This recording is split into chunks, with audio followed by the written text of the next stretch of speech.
नमस्कार विद्यार्थी मित्रांनो, welcome to global online Marathi. Myself Nihal sir. तर महाराष्ट्र सेट परीक्षा 2025 साठी आपण पेपर वनचे जे सेशन आहे ते आजपासून आपण सुरू करत आहोत. तर आजचा जो फर्स्ट सेशन आहे त्यामध्ये आपण बघणार आहोत सहस्त्रक विकास ध्येय आणि शाश्वत विकास ध्येय, ज्याला आपण SDG आणि MDG म्हणतो. ठीक आहे.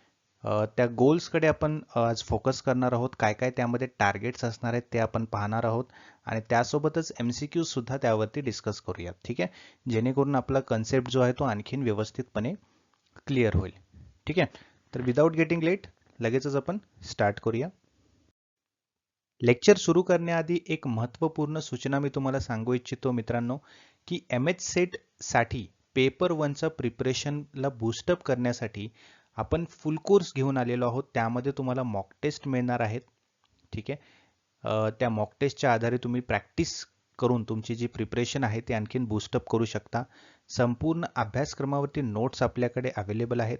व्हिडिओ लेक्चर्स, लाईव्ह सेशन्स आपल्याकडे अवेलेबल आहेत आणि तुमच्या सरावासाठी MCQs, PYQsचं PDF देखील तुम्हाला या फुल कोर्समध्ये मिळणार आहे. तर लगेचच सर्वांनी फटाफट हा कोर्स जॉईन करायचा आहे. जे विद्यार्थी महाराष्ट्र सेट एक्झामिनेशन देण्यासाठी आता प्रिपरेशन करत आहेत त्यांच्यासाठी खूप मोठी संधी आहे.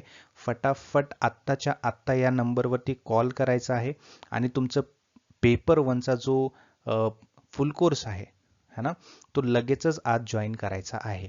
तुमचं प्रिपरेशन एक्झामिनेशनपर्यंत पूर्णतः कव्हर होणार आहे.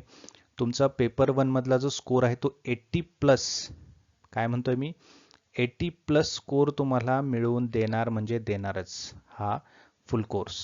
ठीक आहे, तर अजिबात लेट करायचं नाहीये. फटाफट या नंबरवरती कॉन्टॅक्ट करून व्हॉट्सअप मेसेज किंवा व्हॉट्सअप कॉल करून तुम्ही हा कोर्स जॉईन करू शकता. तर सुरू करूया आता लेक्चरला.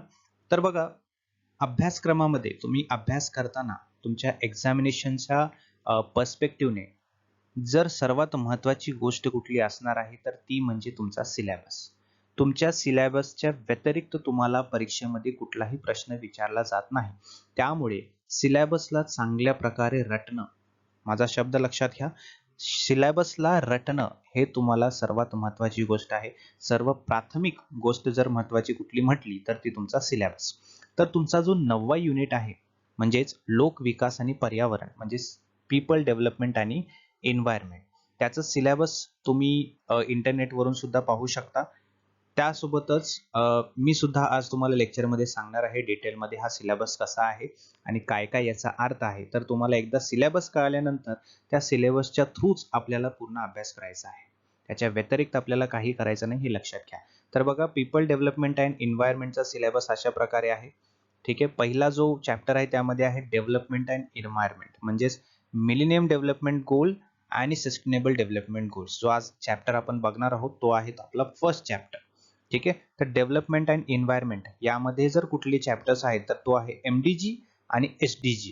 ठीक आहे, त्यानंतर आहे ह्युमन अँड एन्व्हायरमेंट इंटरॅक्शन, म्हणजे माणसाचा आणि पर्यावरणाचा काय इंटरॅक्शन होतं है ना, काय त्यांच्यामध्ये संबंध येतात आणि त्या ह्युमन ऍक्टिव्हिटीजमुळे, माणसाच्या कृतीमुळे पर्यावरणावरती काय प्रभाव पडतो है ना, म्हणजे ह्युमन ऍक्टिव्हिटीजमुळे एन्व्हायरमेंटवरती काय इम्पॅक्ट पडतो किंवा इफेक्ट पडतो है ना, त्याला म्हणतो आपण अँथ्रोपोजेनिक ऍक्टिव्हिटीज. ठीक आहे, मानवनिर्मित ऍक्टिव्हिटीज ज्या आहेत है ना, त्याचा आपल्या पर्यावरणावरती जशा प्रकारे प्रभाव पडतो, इम्पॅक्ट पडतो, तो कसा पडतो, त्याच्याने काय फरक पडतो आपल्या पर्यावरणामध्ये है ना, काय काय पोल्युशन्स होतात, काय काय बाबी आहेत, हे आपण सेकंड चॅप्टरमध्ये पाहणार आहोत.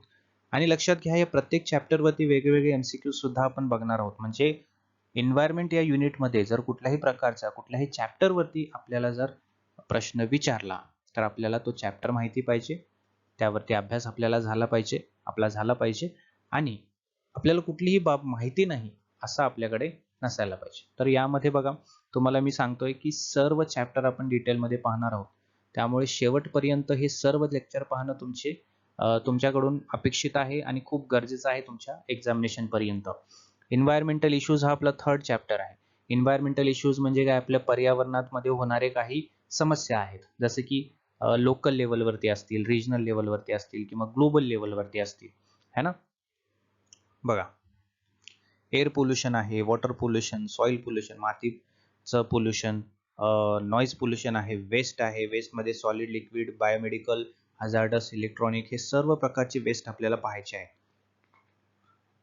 ठीक आहे. त्यासोबत climate change and it's socio economic and political dimensions. बघा, आता क्लायमेट चेंज म्हणजे पर्यावरणामध्ये होणारा बदल आणि त्याचा प्रभाव सोशिओ इकॉनॉमिक आणि पॉलिटिकल या घटकामध्ये वेगवेगळ्या प्रकारे कसा प्रभाव पडतो है ना क्लायमेट चेंजचा, हे आपल्याला सांगितलेलं आहे. म्हणजे क्लायमेट चेंज झाल्यानंतर है ना, किंवा क्लायमेट चेंज होऊ नये म्हणून आपल्या पर्टिक्युलर वेगवेगळ्या घटकामध्ये त्याचं काय काय इम्पॅक्ट आहे, किंवा त्याच्यासाठी घेतले जाणारे काय काय पॉलिसीज आहेत, किंवा त्याला चेंज होऊ नये, त्याचा प्रभाव सर्वांवरती पडू नये, पर्यावरणावरती पडू नये, माणसावरती पडू नये, यासाठी आपण काय काय इनिशिएटिव्ह घेतलेले आहेत, हे सर्व गोष्टी यामध्ये आपण पाहणार आहोत. ठीक आहे.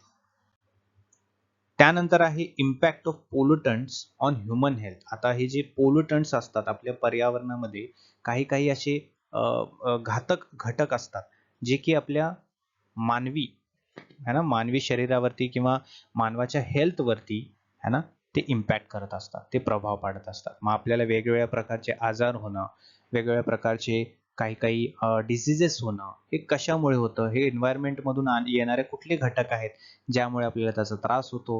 मग त्यामुळे आपली त्याला आपण काय बोलतो, एक मृत्यूदर जो आहे तो आपला किती आहे त्यामध्ये है ना, पर्यावरणाच्या घटकामुळे, ते आपण सर्व गोष्टी या चॅप्टर मध्ये पाहतो. त्यानंतर आहे नॅचरल अँड एनर्जी रिसोर्सेस, म्हणजे नैसर्गिक है ना आणि ऊर्जा स्त्रोत काय काय आहेत हे आपण पाहणार आहोत. सोलार असेल, त्यामध्ये विंड असेल, सॉइल असेल, hydro, geothermal, biomass, nuclear, forest. बघताय, खूप चांगले चांगले चॅप्टर आहेत आपल्याला. बघा, या चॅप्टर मधून फक्त सिलेबस कव्हर करण्यासाठीच नव्हे, किंवा एक्झामिनेशन क्लिअर करण्यासाठीच नव्हे, तर आपल्याला दैनंदिन जीवनामध्ये या सर्व चॅप्टरचा उपयोग होतो. आलं लक्षात? आपल्या रेग्युलर लाईफमध्ये जे काही गोष्टी घडत आहेत, जे काही गोष्टी घडवून आणल्या जात आहेत मानवी पद्धतीने, त्याचा आपल्या पर्यावरणावरती काय फरक पडतो, आणि पर्यावरणामध्ये होणाऱ्या घटकामुळे आपल्या मानवी जीवनावरती काय फरक पडतो, या सर्व गोष्टी फक्त सिलेबस पर्यंत, फक्त एक्झामिनेशन पर्यंत सीमित नाहीत, तर या गोष्टी आपल्या लाईफवरती सुद्धा येत असतात. तर आपल्याला ह्या गोष्टी सिलेबस साठी तर कव्हर करायचं आहेच, पण आपला एम असा असू द्या की आपल्या लाईफसाठी, आपल्या दैनंदिन जीवनामध्ये आणखीन सुख आणण्यासाठी आपल्याला पर्यावरणाचा अभ्यास करणं गरजेचं आहे. ठीक आहे. तर या सर्व गोष्टी आपण एक लाईफ पर्स्पेक्टिव्हने आपण पाहणार आहोत. ठीक आहे, हे सर्वांनी लक्षात घ्यायचं आहे. त्यानंतर नॅचरल हजार्ड अँड डिझास्टर्स, म्हणजे नैसर्गिक आपत्ती ज्याला आपण म्हणतो, त्या गोष्टी सुद्धा आपण पाहणार आहोत. आणि मिटिगेशन स्ट्रॅटेजी, म्हणजे त्याला कमी करण्यासाठी, किंवा आपत्ती आल्यानंतर है ना त्याला वी कॅन से नवीन पद्धतीने आणखीन त्याला काय बोलू शकतो, डेव्हलप करण्यासाठी, किंवा आपत्ती येऊन गेले त्या ठिकाणी आपण आणखीन प्रोग्रेस कसं करू शकतो, त्यासाठीचे काय काय स्ट्रॅटेजीज असू शकतात ते आपण यात पाहणार आहोत. त्यानंतर शेवटचा आहे तो थोडासा ग्लोबल लेवलवरती आहे, जसं की एन्व्हायरमेंटल प्रोटेक्शन ऍक्ट आहे, काय काय ऍक्ट्स आहेत, काय काय रूल्स आहेत, रेग्युलेशन्स आहेत, काय काय इनिशिएटिव्ह घेतलेले आहेत ग्लोबल लेवलवरती, नॅशनल लेवलवरती है ना, काय काय प्रोटोकॉल झालेत, काय काय अग्रीमेंट झालेत आपल्या पर्यावरणाला सुधारवण्यासाठी, आपल्या निसर्गाला वाचवण्यासाठी, ग्लोबली पॉलिटिकल लेवलवरती है ना, गव्हर्नमेंट लेवलवरती काय काय इनिशिएटिव्ह घेतलेले आहेत, हे आपण या लास्ट चॅप्टर मध्ये पाहणार आहोत. तर अशा प्रकारे तुमचा सिलेबस असणार आहे मित्रांनो. सिलेबसला सोडून आपल्याला कुठेच जायचं नाहीये. सिलेबस हा आपला सर्वात महत्वाचा आणि सर्वात उत्तम मित्र आहे आपल्या एक्झामिनेशनला क्वालिफाय करण्यासाठी. ठीक आहे, तर सर्वांनी ही गोष्ट लक्षात ठेवायची आहे. तर आता आपण वळणार आहोत आपल्या मुख्य बाबीकडे, ते म्हणजे आपले चॅप्टर्स. ठीक आहे, आपला पहिला चॅप्टर आहे सहस्त्रक विकास ध्येय आणि शाश्वत विकास ध्येय. त्यामध्ये सहस्त्रक विकास ध्येय हा आपला पहिला पॉइंट असणार आहे, तो आपण डिटेलमध्ये पाहणार आहोत. ठीक आहे, बघा, मिलेनियम डेव्हलपमेंट गोल्स असं त्याला म्हटलं जातं. ठीक आहे, सहस्त्रक विकास ध्येय, आलं लक्षात? तर हे जे ध्येय आहेत हे एकूण 8 ध्येय आहेत, किंवा 8 उद्दिष्टे आहेत असं आपण म्हणू शकतो. 8 गोल्स आहेत त्याच्यामध्ये टोटल. त्यामध्ये 189 UN सदस्य आहेत, म्हणजे UN मेंबर आहेत, युनायटेड नेशनचे मेंबर आहेत. मेंबर म्हणजे 189 कंट्रीज यामध्ये इन्व्हॉल्व झालेले आहेत. ठीक आहे. हे 8 ध्येय साधण्यासाठी 189 देश एकत्रित येऊन ह्या 8 गोलला मदत केलेली आहे. हे 8 गोल्स पूर्ण करण्यासाठी ते एकत्र आलेले आहेत. तर बघा, हे 8 गोल जे आहेत सप्टेंबर 2000 मध्ये हे सेटअप झाले होते, है ना. सप्टेंबर 2000 मध्ये हे काय झाले होते, लागू करण्यात आले होते. आणि त्याचा जो टार्गेट होता, है ना, म्हणजेच हे 8 गोल पूर्ण करण्याचा जो टार्गेट इयर होता, टार्गेट वर्ष होता, तो होता 2015. म्हणजेच 2000 पासून 2000 ला जेव्हा सप्टेंबर मध्ये हे ध्येय सुरू झाले, तेव्हापासून 2015 पर्यंत हे 8 गोल आपल्याला सर्वांनी मिळून कंप्लीट करायचे आहेत, सर्वांनी मिळून आपल्याला हे साधायचे आहेत, असं यांचा हे ध्येय होता. किती गोल्स? 8 गोल्स. आलं लक्षात? तर हे 8 गोल्स कुठले कुठले आहेत, काय काय याच्यामध्ये आपल्याला साध्य करायचं होतं, काय काय या 189 कंट्रीजने डिसाईड केलं होतं की आपल्याला या 15 वर्षामध्ये हे पूर्ण करायचं आहे, तर ते आपण वन बाय वन पाहणार आहोत. ठीक आहे. बघा, शाश्वत विकास ध्येय जे आहे 2016 मध्ये, ठीक आहे, जेव्हा 2015 मध्ये ह्याचा टार्गेट इयर होता. टार्गेट इयर म्हणजे काय, 2015 हा आपला काय असणार आहे, टार्गेट आहे, जिथपर्यंत आपल्याला हे 8 ध्येय पूर्ण करायचे आहेत. तर 2015 मध्ये हे संपूर्ण संपलं. 2016 मध्ये SDG म्हणजे शाश्वत विकास ध्येयाने याची जागा घेतली. म्हणजे 8 गोल मध्ये आणखीन काही गोल्स ऍड करून 2016 मध्ये शाश्वत विकास ध्येय असा एक उपक्रम सुरू करण्यात आला. ठीक आहे. तर अगोदर आपण मिलेनियम डेव्हलपमेंट गोल म्हणजेच सहस्त्रक विकास ध्येय मध्ये काय काय गोल्स होते ते वन बाय वन पाहूया. त्यानंतर आपण पाहूया की शाश्वत विकास ध्येय मध्ये 2016 पासून किती गोल्स आले आणि ते काय काय गोल्स आले. ठीक आहे. तर लक्षात ठेवा, 8 गोल्स होते, बरोबर. 2000 पासून सुरू झालं, टार्गेट इयर 2015 होतं आणि 2016 मध्ये त्याची जागा कोणी घेतली, तर सस्टेनेबल डेव्हलपमेंट गोलने घेतली. ठीक आहे. तर अशा प्रकारे हे 8 गोल्स तुम्ही या स्क्रीनवरती पाहू शकता.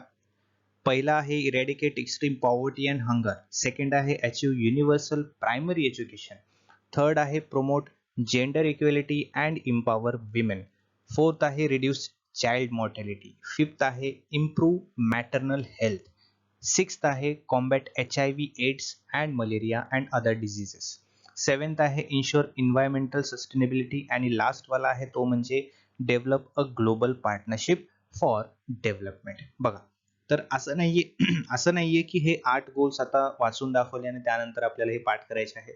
मी वन बाय वन एक एक गोल तुम्हाला समजावून सांगणार आहे. तर माझी एक अशी अपेक्षा आहे की तुम्ही सर्वजण हे एक एक गोल फोकस करून आज पाहायचं आहे, कारण पुन्हा पुन्हा हे सर्व गोष्टी तुम्हाला कोणी सांगणार नाही. या ठिकाणी मी तुम्हाला एक एक गोल अशा प्रकारे समजून सांगणार आहे की तुम्हाला ते एक्झाम पर्यंत तर लक्षात राहतीलच, परंतु तुमच्या आयुष्यामध्ये सुद्धा तुम्ही ते कधी विसरू शकणार नाही. ठीक आहे. तर यामध्ये फर्स्ट गोल बघा, ते आहे eradicate extreme poverty and hunger. म्हणजे पॉवर्टी आणि हंगर याचा अर्थ आहे की गरिबी आणि भूक, है ना, हे पूर्णपणे इरॅडिकेट करायचे आहे. इरॅडिकेट म्हणजे पूर्णपणे मिटवून टाकायचे आहे, है ना. तर यामध्ये हा फर्स्ट गोल आपल्याला सांगतोय की आपल्या पूर्ण 189 कंट्रीज जे आहेत यामध्ये जे काही गरिबी आहे आणि जे काही भूक आहे ही पूर्णपणे आपल्याला मिटवायची आहे. गरिबी म्हणजेच काय, याच्यामध्ये आपल्याला आता एम्प्लॉयमेंट आणावी लागेल, है ना.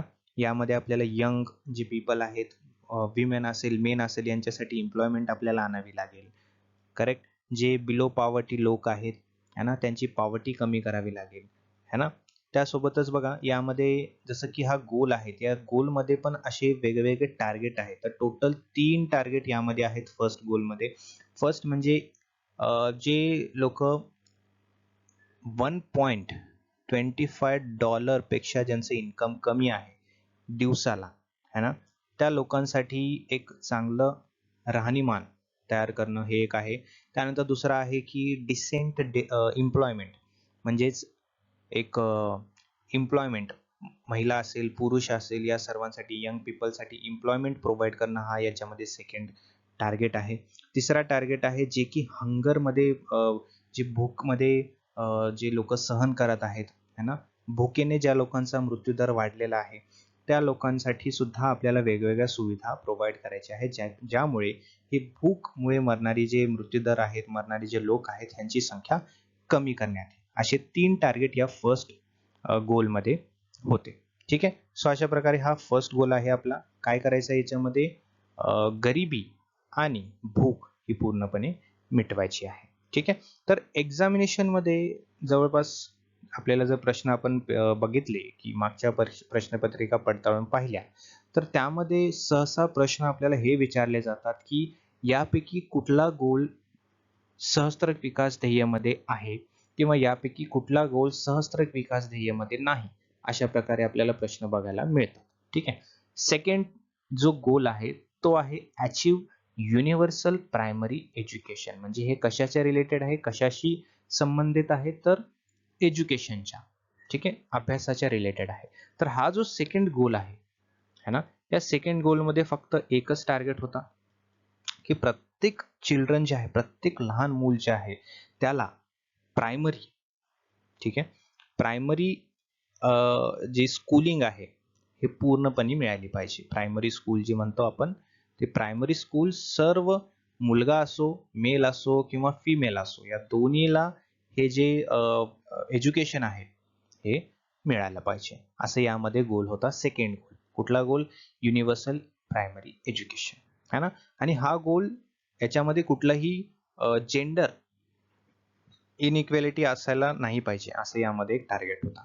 तिसरा गोल आहे promote gender equality and women empowerment. बरोबर. तर यामध्ये सुद्धा एकच टार्गेट आहे, या तिसऱ्या गोलमध्ये सुद्धा एकच टार्गेट आहे की 2015 पर्यंत जे जेंडर डिस्पॅरिटी आहे है ना, एज्युकेशन असेल किंवा एम्प्लॉयमेंट असेल किंवा वेगवेगळ्या ठिकाणी असेल, तर जेंडर डिस्पॅरिटी म्हणजेच की आपलं जेंडरला घेऊन है ना जी इनइक्वेलिटी होते ती कमी करणं, याच्यामध्ये हा तिसरा गोल होता. मग ते एज्युकेशन मध्ये असेल किंवा एम्प्लॉयमेंट मध्ये असेल किंवा अन्य कुठल्या क्षेत्रामध्ये असेल, तर जेंडर इक्वेलिटी प्रत्येक ठिकाणी असायला पाहिजे. विमेन मेन हे इक्वली तिथे ट्रीट करायला पाहिजे, इक्वली त्यांना जे कामाचं समाधान आहे हे मिळालं पाहिजे, असा हा तिसरा गोल ठरवण्यात आला होता. ठीक आहे. लक्षात घ्या किती कंट्रीज होते, 189 countries, 189 UN members, united nation members. Fourth goal आहे रिड्यूस चाइल्ड मोर्टॅलिटी. चौथा गोल काय आहे आपला, रिड्यूस चाइल्ड मोर्टॅलिटी है ना.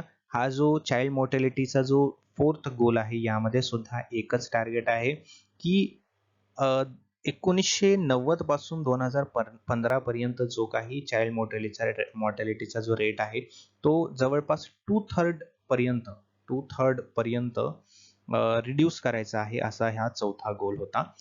कुठला, चाइल्ड मोर्टॅलिटीचा. ठीक आहे. चाइल्ड मोर्टॅलिटी म्हणजे जे लहान मुलांचा जो मृत्यूदर आहे, मोर्टॅलिटी ज्याला आपण म्हणतो, मगाशी मला तो शब्द आठवला नाही, मृत्यूदरासाठी मोर्टॅलिटी त्याला म्हटलं जातं.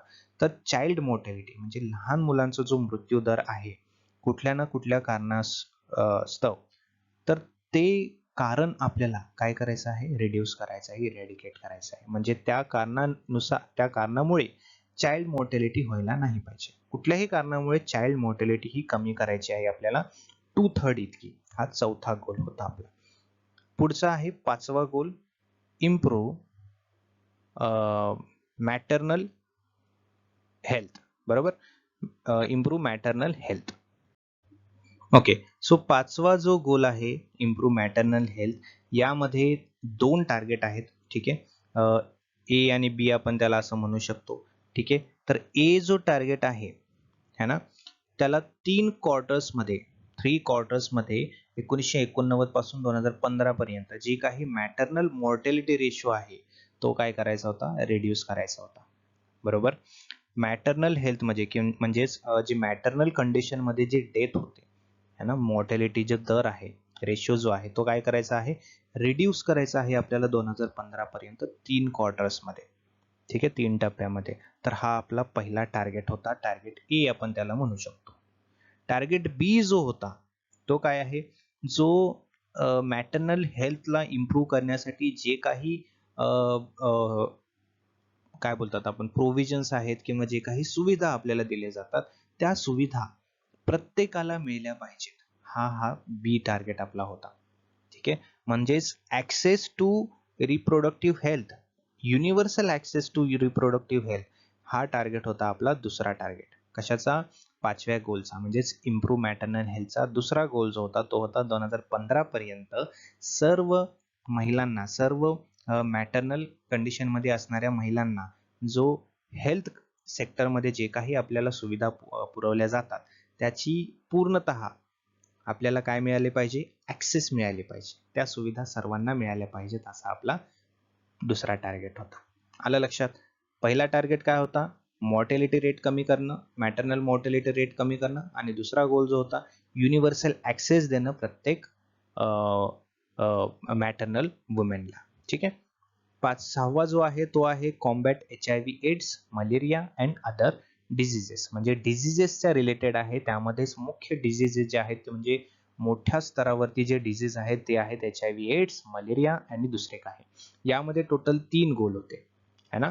त्यामध्ये काय होतं की 2015 पर्यंत है ना, जे HIV एड्स ज्या कारणाने होतात ते कारण कमी करण्याचा हा आपला एक टार्गेट होता. बघा ABC आपण अगोदर नाव देऊया, मग एक एक टार्गेट आपण डिसाईड करूया. ठीक आहे. तर पहिला टार्गेट जो होता, ज्या कारणामुळे किंवा जे काही रिझनमुळे HIV एड्स स्प्रेड होतात, पसरले जातात है ना, त्याची पसरणी किंवा त्याची वाढ कमी करण्यासाठी आपल्याला जे काही करता येईल ते आपण पूर्णतः केलं पाहिजे, असा यामध्ये पहिला टार्गेट होता है ना. म्हणजे कशा प्रकारे आपण HIV एड्सला वाढवण्यापासून थांबवू शकतो, काय काय आपण त्याच्यासाठी शिबिर घेऊ शकतो का, काही कॅम्पेन्स घेऊ शकतो का, काही सुविधा आपण प्रोव्हाइड करू शकतो का, ज्याच्याने आपल्या पूर्ण नेशन्समध्ये, पूर्ण कंट्रीजमध्ये, पूर्ण वर्ल्डमध्ये, ग्लोबली लेवलवरती ह्या सर्व डिझिजेसना आपण कमी करू शकतो है ना. तर हा आपला पहिला टार्गेट होता. आलं लक्षात?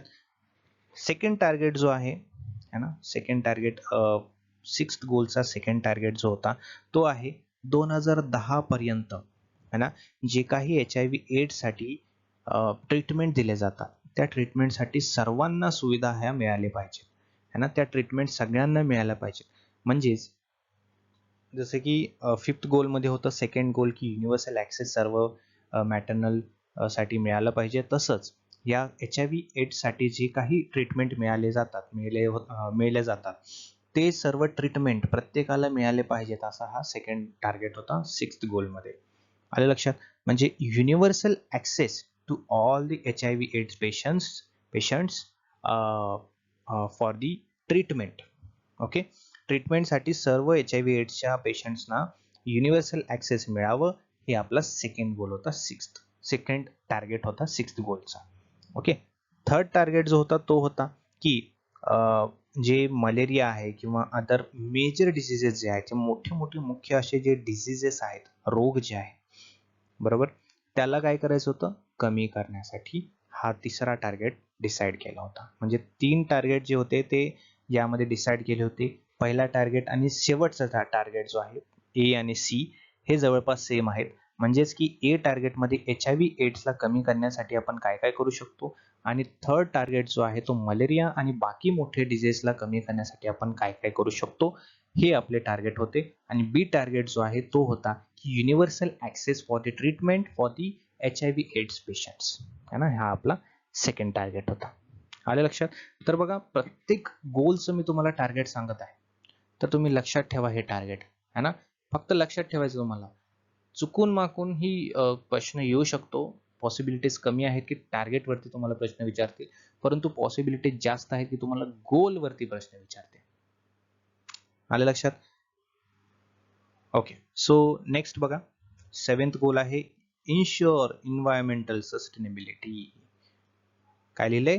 Ensure environmental sustainability. आता याच्यामध्ये टोटल किती गोल होते माहिती आहे? 4 गोल होते. ठीक आहे, सॉरी 4 टार्गेट होते. हा 7th गोल जो आहे याच्यामध्ये टोटल 4 टार्गेट होते आपले. तर ते कुठले कुठले होते?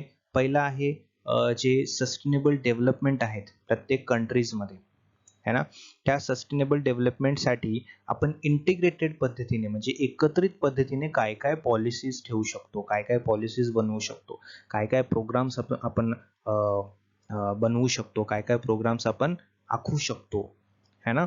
जे की जे आपले इन्व्हायरमेंटल रिसोर्सेस आहेत, आपण आपले इन्व्हायरमेंटल संसाधने जे आहेत त्याचा जो ऱ्हास होतो त्याला कमी करण्यासाठी.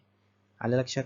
इन्व्हायरमेंटल रिसोर्सेसचा जो लॉस होतो, इन्व्हायरमेंटल म्हणजे पर्यावरणीय संसाधनांचा जो ऱ्हास होतो त्याला कमी करण्यासाठी, है ना, आणि पर्यावरणाच्या सस्टेनेबल डेव्हलपमेंटसाठी, है ना, शाश्वत विकासासाठी आपण सर्व कंट्रीज एकत्रित येऊन काय काय पॉलिसीज बनवू शकतो, काय काय प्रोग्राम्स बनवू शकतो, यासाठी आपला फर्स्ट टार्गेट होता. ठीक आहे, हा असा टार्गेट होता. तर पहिल्या टार्गेटमध्ये असं सांगितलं होतं की सर्वांनी येऊन सर्वांचा एकच टार्गेट असला पाहिजे आणि सर्वांनी मिळून तो टार्गेट पूर्ण करायचा. कुठला टार्गेट? तर आपले पर्यावरणीय संसाधने जे आहेत त्याचा ऱ्हास जो होतो तो कमी करायचा आहे आणि आपल्या पर्यावरणाला काय करायचं आहे, शाश्वत एक पद्धतीने काय करायचं आहे, विकास द्यायचा आहे. ठीक आहे. त्यानंतर जो सेकंड जो टार्गेट होता, ठीक आहे, तो काय होता, जी आपली बायोडायव्हर्सिटी आहे. आलं लक्षात. जी आपली बायोडायव्हर्सिटी जी आहे त्याचा जो लॉस होतो, त्याचा जो ऱ्हास होतो त्याला कमी करणं. ते पण बाय 2010 पर्यंत, 2010 पर्यंत बायोडायव्हर्सिटीचा लॉस जो आहे त्याला रिड्यूस करण्यासाठीचा आपला सेकंड टार्गेट होता. त्यानंतर आहे तिसरा टार्गेट, है ना, जी आपली सी टार्गेट जे आहे 7th गोलचा, त्यामध्ये सांगितलं होतं की 2015 पर्यंत, है ना, जे ड्रिंकिंग वॉटर आहे आणि बेसिक सॅनिटेशन आहे त्याच्यासाठी प्रत्येकाला ॲक्सेस मिळाला पाहिजे, है ना. प्रत्येकाचं प्रपोर्शन, है ना, प्रत्येक पॉप्युलेशनचं प्रत्येक म्हणजे बघा, ज्या ठिकाणी काही लोकसंख्या जास्त असते, काही ठिकाणी कमी लोकसंख्या असते, काही ठिकाणी अजिबातच नसते, काही ठिकाणी भरपूरच जास्त प्रमाणात असते. तर जिथे जास्त आहे तिथे कमी आहे, त्या प्रपोर्शनमध्ये, प्रॉपर प्रपोर्शनमध्ये प्रत्येकाला सेफ ड्रिंकिंग वॉटर मिळालं पाहिजे. प्रत्येकाला सॅनिटेशन प्रत्येक ठिकाणी व्यवस्थितपणे असलं पाहिजे, है ना. प्रत्येकाला एक प्रपोर्शनमध्ये, म्हणजे कोणाला जास्त मिळालंय कोणाला कमी मिळालं असं नाही, प्रत्येकाला व्यवस्थितपणे जे सेफ ड्रिंकिंग वॉटर आहे ते मिळालं पाहिजे, असा तिसरा गोल होता. ठीक आहे. त्यानंतर आहे चौथा गोल, है ना. चौथा गोल आहे एन्व्हायरमेंट. खूप मोठा प्रश्न आहे, खूप मोठी गोष्ट आहे, याला जपणं खूप इम्पॉर्टंट आहे. तर त्यामध्ये जास्त टार्गेट त्यामुळे दिलेले आहेत. बघा, डी टार्गेट जो आहे, चौथा जो टार्गेट आहे, त्यामध्ये काय सांगितलं होतं, जे बघा स्लम एरिया जे आहेत त्या ठिकाणी तुम्हाला माहिती की जास्त रोगराई वगैरे पसरली जाते. एकदा एक रोग आला तर स्लम मध्ये पसरायला तो जास्त वेळ लागत नाही. तर अशा प्रकारे अशा ठिकाणी जी लोक राहतात किंवा असा जो एरिया आहे स्लम एरिया, त्या ठिकाणची इम्प्रूव्हमेंट करण्यासाठी त्या ठिकाणी आपण काय काय असे प्रोग्राम्स करू शकतो ज्यामुळे की स्लम जो एरिया आहे त्या ठिकाणी थोडंसं एक क्लीननेस असेल किंवा चांगल्या पद्धतीचं सॅनिटेशन असेल किंवा चांगल्या हेल्थ सुविधा म्हणजे मेडिकल सुविधा आपण त्या ठिकाणी प्रोव्हाइड करू शकतो, जेणेकरून हे जे लवकरात लवकर पसरण्याचं जे कारण आहे, है ना, ते त्या ठिकाणी कमी होऊ शकतं. तर अशा प्रकारचे 4 गोल होते आपल्या 4 टार्गेट होते आपल्या 7th गोलमध्ये. ओके, हे सर्वांनी लक्षात ठेवायचं आहे. त्यानंतर आहे शेवटचा गोल आपला, develop a global partnership for development. या 8व्या गोलमध्ये जर आपण बघायला गेलो तर टोटल यामध्ये जे गोल आहेत ते आहेत 6.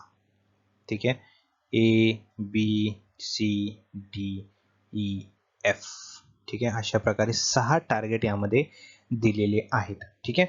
Develop a global partnership for development. पहिला यामध्ये जो टार्गेट आहे तो काय आहे, जे ट्रेडिंग ज्याला आपण म्हणतो किंवा फायनान्शियल सिस्टीम ज्याला आपण म्हणतो, है ना, ग्लोबल लेवलवरती जी काही ट्रेडिंग चालते किंवा जी काही फायनान्शियल सिस्टीम चालते यामध्ये नॉन डिस्क्रिमिनेटरी पद्धतीने, म्हणजे डिस्क्रिमिनेशन यामध्ये नाही व्हायला पाहिजे.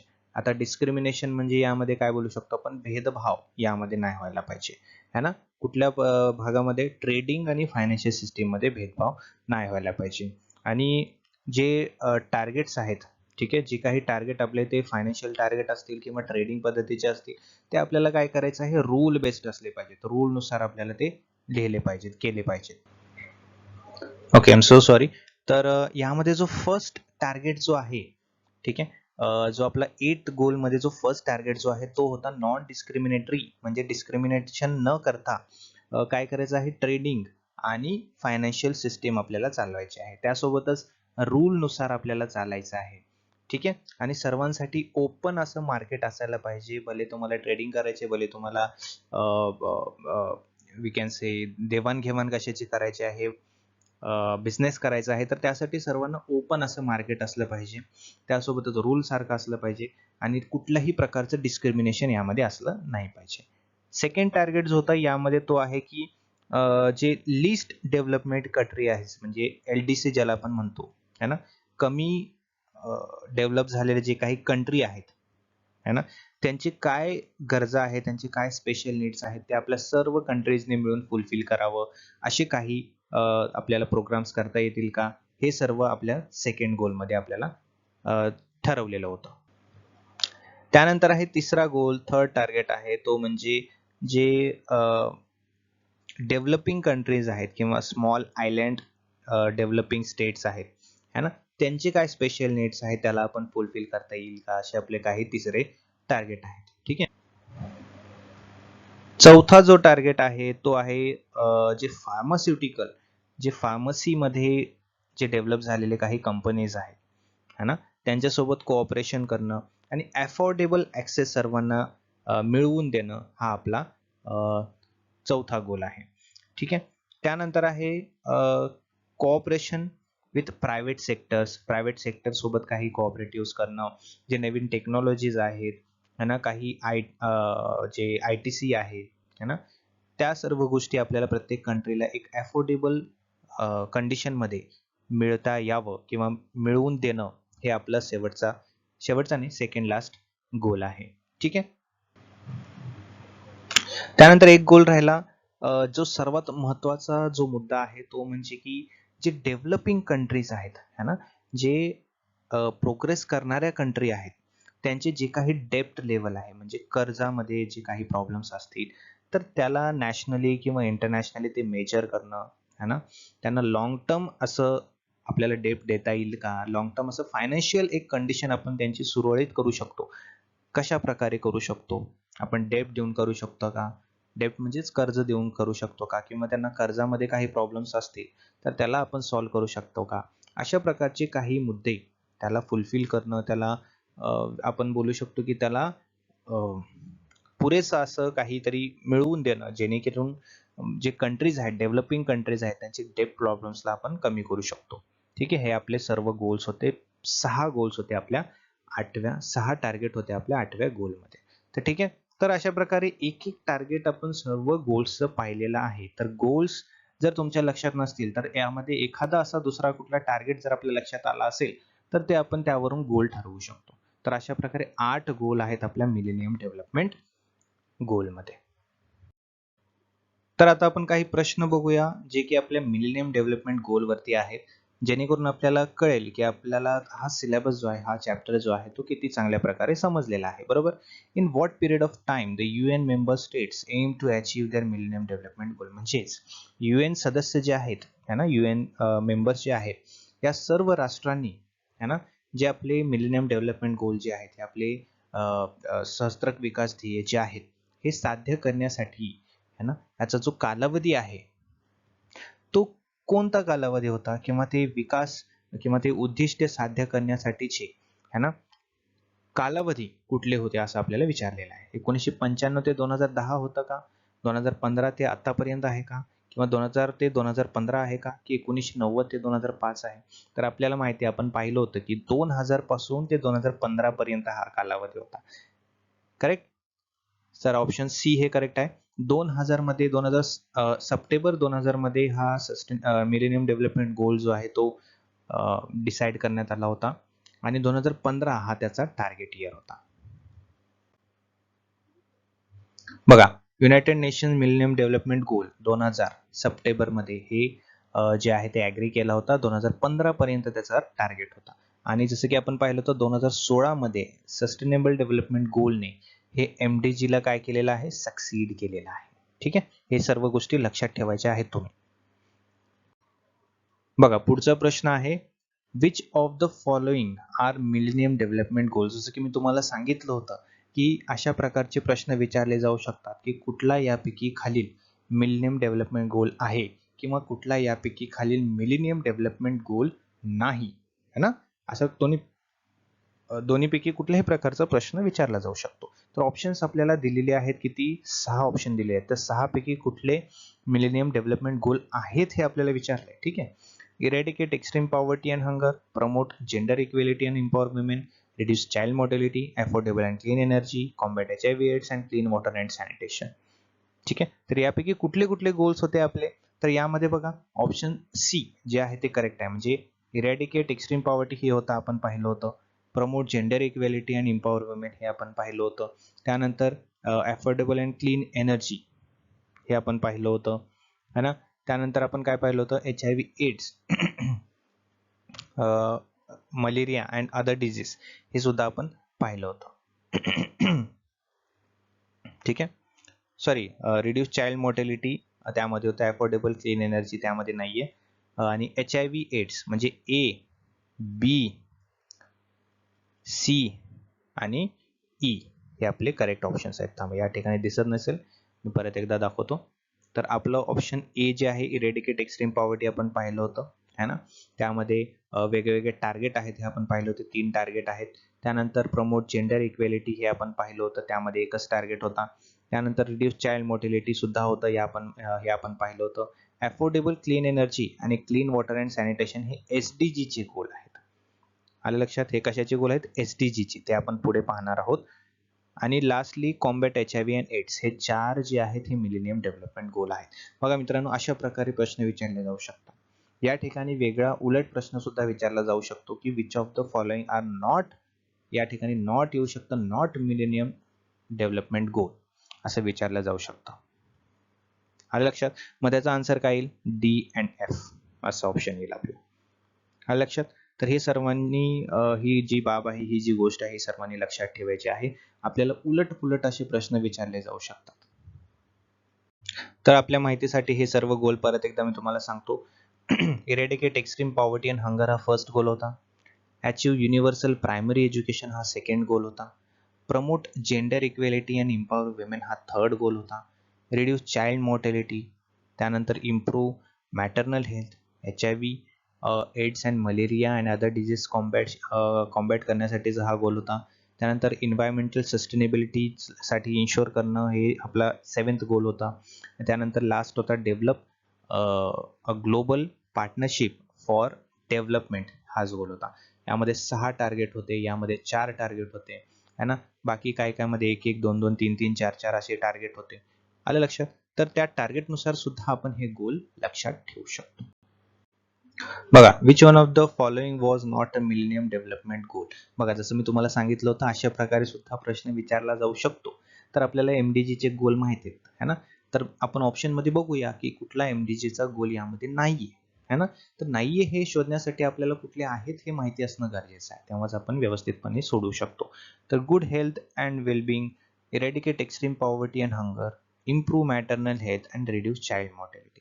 तर हे तिन्ही MDG चे गोल आहेत, है ना? हे तिन्ही MDG चे गोल आहेत, हे सर्व ट्रू आहेत. परंतु ए जे आहे हा गुड हेल्थ अँड वेलबिंग हे कुठला गोल नाहीये MDG मध्ये. आलं लक्षात? तर त्यामुळे आपला जो राईट आन्सर आहे तो येतो ऑप्शन ए. आलं लक्षात? तर ए हा आपला ऑप्शन जो आहे तो करेक्ट आहे. पुढे बघा, which of the following was not an issue to be addressed under millennium development goal. म्हणजे त्याच प्रकारे हा प्रश्न आहे, थोडंसं वेगवेगळ्या शब्दात आपल्याला विचारलेला आहे. काय विचारलेलं आहे की मिलेनियम डेव्हलपमेंट गोलमध्ये आणि त्यामध्ये कोणता असा मुद्दा जो आहे तो संबोधित केलेला नाही, है ना? म्हणजे असं कुठला एक ऑप्शन आहे जो की आपल्या मिलेनियम डेव्हलपमेंट गोलमध्ये तो येत नाही. ठीक आहे. पहिला आहे इरॅडिकेट पॉवर्टी, दुसरा आहे प्रायमरी एज्युकेशन, तिसरा आहे एन्व्हायरमेंटल सस्टेनेबिलिटी आणि चौथा आहे ह्युमन राईट्स. बरोबर? सरळ सरळ आपल्याला दिसत आहे या ठिकाणी, काही विचार करायची गोष्टच नाही. ह्युमन राईट्स, या ह्युमन राईट्स बद्दल आपल्याला MDG मध्ये काहीही सांगितलेलं नाहीये. आलं लक्षात? त्यामध्ये इरॅडिकेट पॉवर्टी हे आपल्याला पहिल्याच गोलमध्ये सांगितलेलं आहे. प्रायमरी एज्युकेशन सुद्धा आपल्याला सांगितलेलं आहे दुसऱ्या गोलमध्ये. एन्व्हायरमेंटल सस्टेनेबिलिटी सुद्धा आपल्याला सांगितलेली आहे आपल्या 7व्या गोलमध्ये. आलं लक्षात? तर ह्युमन राईट या नावाचं असं काहीही आपल्याला यामध्ये सांगितलेलं नाहीये. आलं लक्षात? पुढे बघा, असे किती कंट्रीज आहेत, how many countries made the promise to commit to the MDGs, म्हणजे MDGचे जे गोल आहेत, सहस्त्र विकास ध्येयाचे जे गोल आहेत है ना, ते पूर्ण करण्यासाठी किती कंट्रीजने हात त्यामध्ये घातला होता. 200 कंट्रीज होत्या, 150 होत्या, 189 होत्या की 100 होत्या, हे सर्वांना माहिती आहे. 189 कंट्रीज होत्या. आपण सर्वात पहिलेच लेक्चर सुरू केल्यानंतरच आपण पाहिलं होतं की 189 UN मेंबर्स आहेत या MDG मध्ये. आलं लक्षात? 189 UN मेंबर्स. आलं लक्षात? हे लक्षात ठेवा सर्वांनी. Which of the following is not a sustainable development goal. ठीक आहे, तर आपण आता सस्टेनेबल डेव्हलपमेंट गोल तर आणखीन पाहिलेलं नाही, परंतु आपण एखादं केस करून सुद्धा याचं उत्तर देऊ शकतो. बघा, peace, justice and strong institution, partnership for goals, life below water and combat HIV, AIDS and malaria and other disease. बघा, या ठिकाणी चौथा जो आहे तो आपल्याला दिसतोय, तो कशाचा गोल आहे? तो MDGचा गोल आहे. त्यामुळे डी हा जो ऑप्शन आहे तो आपल्याला वेगळा दिसतोय, तर डी ऑप्शन हा करेक्ट आहे. आपल्याला प्रश्नच विचारला की कुठला यामध्ये सस्टेनेबल डेव्हलपमेंट गोल नाही, तर हा चौथा जो आहे हा सस्टेनेबल डेव्हलपमेंट गोल नाहीये. हा कुठला गोल आहे? हा मिलेनियम डेव्हलपमेंट गोल आहे. ठीक आहे, तर अशा प्रकारे सुद्धा आपण प्रश्नाचं उत्तर देऊ शकतो. तर पूर्ण प्रश्न एकदा वाचून घेणं हे खूप गरजेचं आहे. कुठलाही प्रश्न अर्धवट वाचून त्याचं उत्तर आपल्याला येत नाही असं ठरवून पुढे नाही जायचं. पूर्ण प्रश्न वाचायचा, मग त्याचं ठरवायचं काय करायचं ते. ठीक आहे. चला, तर थँक्यू सो मच एव्हरीवन.